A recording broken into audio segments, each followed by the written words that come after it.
mean, it's gonna create something like this, range, and it will start pulling back.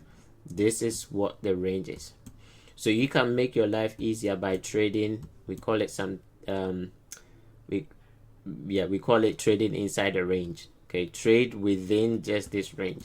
So your trade will be just to trade the retracement to the breaker and back outside the range, and make your life easier. Right? And go back to let me use euro.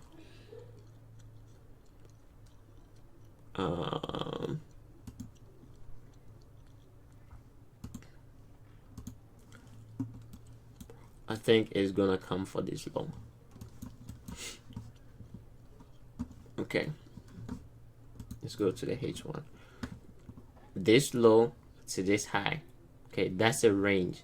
So the idea is to trade inside that range. So if you buy here, you take your profit there.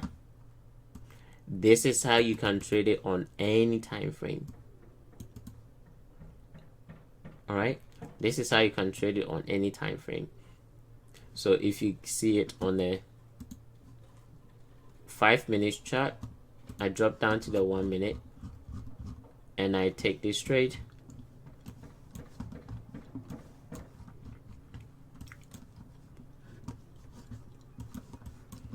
I take this trade.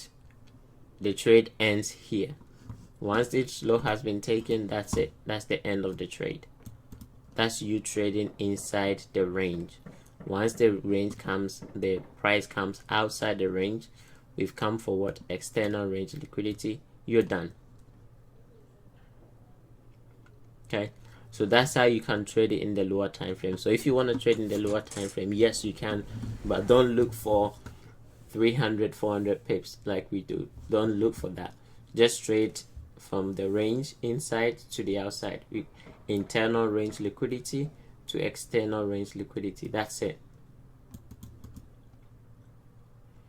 The price coming back inside this range that has been created by the change of state of delivery, price coming back inside to go outside. That's it. So you can identify it on a 15 minutes chart, on a 5 minutes chart, whatever time frame you can identify it. Just trade within that range, and the range being wherever the change starts from and it pulls back, you are trading from there to go outside. That's it. So let me use this one here. Now it might not look pretty, but it is what it is. If you want to trade it, I mean, in terms of pip wise, it is what it is. It doesn't look nice on the, use it on the 5 minutes chart here. Okay, so price comes back, hit this, you buy it, it goes outside the range. That's it, you're done.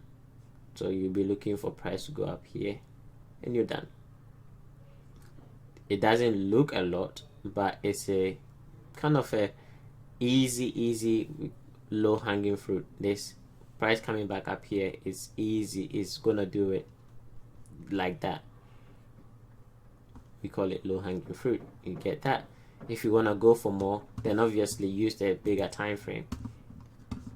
Okay, if you want to go for more, use a bigger time frame. But I know most of you are more advanced in terms of your understanding in price, so this actually will help you to frame, you know, big trades.